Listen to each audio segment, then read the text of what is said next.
Welcome to another lesson of sectoral structures theory. We are still in chapter 3 of the book Sectoral Structures Theory. We will introduce an important concept today and we will start to see some of the similarities and differences between set theory and sectoral structures theory. We mentioned earlier that we define a sectoral set of the form ST subscript n as the set of all sectoral structures of degree n, and each of these is a finite set.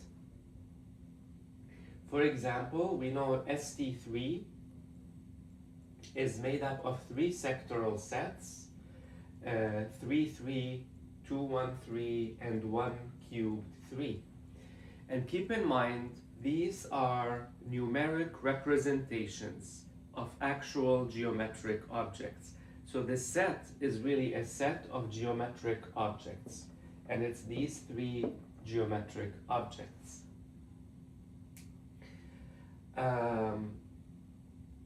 Let's look at the sectoral structure 2, 1, 3. We know that if AN is equal to 2, 1 subscript 3, then AN belongs to ST3, just like in a regular set. And again, this is, as we know, the belongs to symbol. So we will say AN belongs to ST3. So far, this is simple.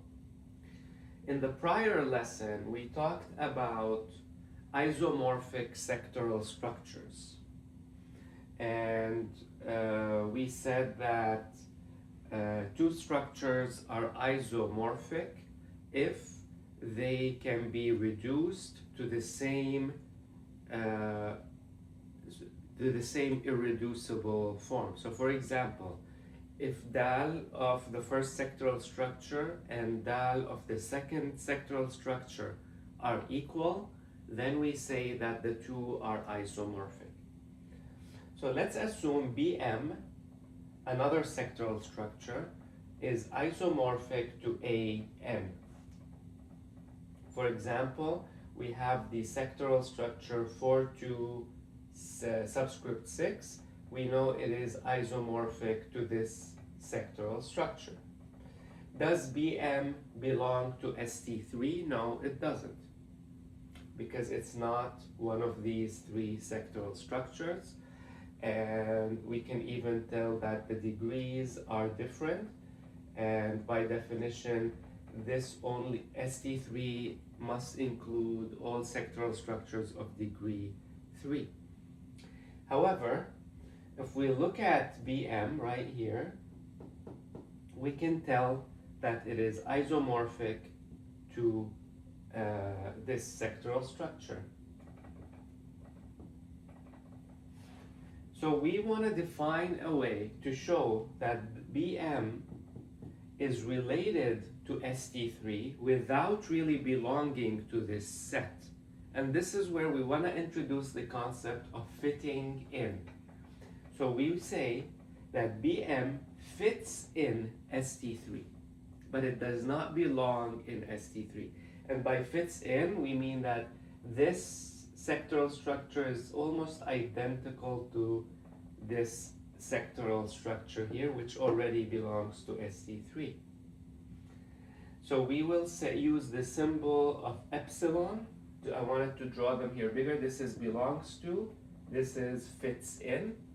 So we will say BM, we will put an epsilon sign, ST3. So we read this as BM fits in ST3. And this concept is going to be really important as we move forward. Now, let's take a few examples. Let AN equal 6, 6 subscript 12. We know that because this has degree 12, AN belongs to ST12. If a sectoral structure belongs to a certain sectoral set, it must also fit in that set. That's very logical. However, if a sectoral structure fits in a sectoral set, it does not have to belong to it. So we know that AN belongs to ST12, but what sectoral structure, what sectoral set or sets does AN fit in? And we will see there are many. And to find out, we take the irreducible form of this, which is 112, and any sectoral structure whose irreducible form is 1 subscript 2 is isomorphic to AN. And therefore, any sectoral set that has a sectoral structure which is isomorphic to 112 is a set where AN can fit into.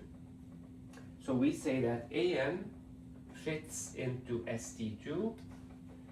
It does not fit into ST3. It fits into ST4 using because it's isomorphic to 2 subscript 4. It also fits in ST6. And the pattern is clear that AN in this case fits in any sectoral set where n is an even number. So we will write it as such. AN fits in ST subscript 2n where n belongs to the natural numbers. So it'll be helpful to, when we talk about sectoral structure, to think about which sectoral sets it fits into. If we go back to this example here, for example, we said that we have the sectoral structure 2 subscript 3. We know it belongs to ST3, so it fits in ST3. It also fits in ST6, we saw that. It also fits in ST9, and really it fits in any sectoral structure of the form ST subscript 3n, where n is a natural number. Now, theta structures are always our troublemakers. Theta structures fit into any sectoral set. Theta structures are the equivalent of number 1 as in multiplication. So a theta structure can fit in ST1, ST2, ST3 into any sectoral set. Now we also talked about xi structures, which are of the form 1 to the n subscript n. Xi structures are a little different. So if a xi structure belongs to ST subscript n, then we can say that this structure, this xi structure, fits in any structure of the form ST subscript a times n, where a is a natural number and n is a natural number. For example, let's do the sectoral structure 1 to the 4th subscript 4. So this is the smallest sectoral structure where this particular xi structure fits in, and it also belongs to it. Now, if we want to find the other sectoral structures or the other sectoral sets where this fits into, we will say 1 to the 4th subscript 4 is the first one, so ST4, ST8, and we're going to take all of its multiples, ST8, ST12, ST16, and so on. So any structure of the form ST a times n. Let's notice a few more things. This is one of them, but there's going to be a lot more of interesting applications to the concept of fitting in, because it's a little bit of novel addition to regular sets. Let a subscript s be a sectoral structure such that it fits into, and notice when we want to say what sets it fits into, we're going to use square brackets. So we will say AS fits into square bracket, and we're going to say STN and STM. Such that, always pay attention to this condition, the order of AS is greater than 1. So what that means is that it's not a theta structure.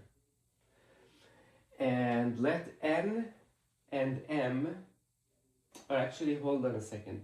If we know that AS fits into STN and STM, then we must assume that N and M are not relatively prime. So this is our first connection to number theory. We're going to start seeing a lot more of those, much deeper than this, but this is the beginning.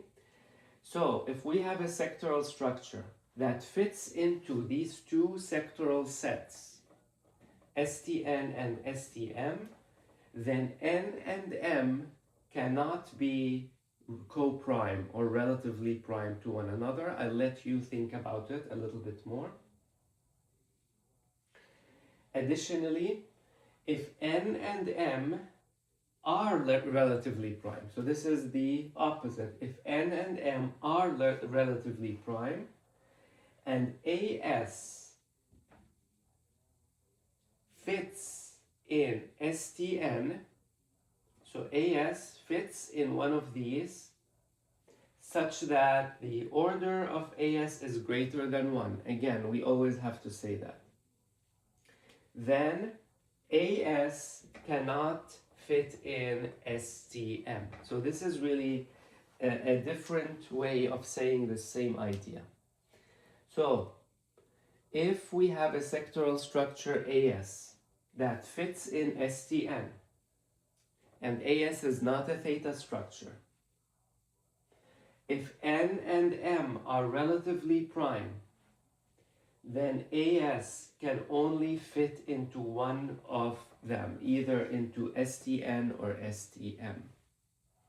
So that's a really key finding here, and again, we can think about it or go through the proof in another video. So this is an important finding, our first connection to prime numbers. We are going to get much deeper into the connection with primes and other number theoretic concepts. But this is just really the beginning of it, and I hope the concept of fitting in is clear. It's similar to inclusion, but it is not the same. And just a reminder, this is the belongs to symbol for a set, and this is what we will be using throughout this book for fitting in. So they're similar, but this is more like an epsilon sign. Thank you.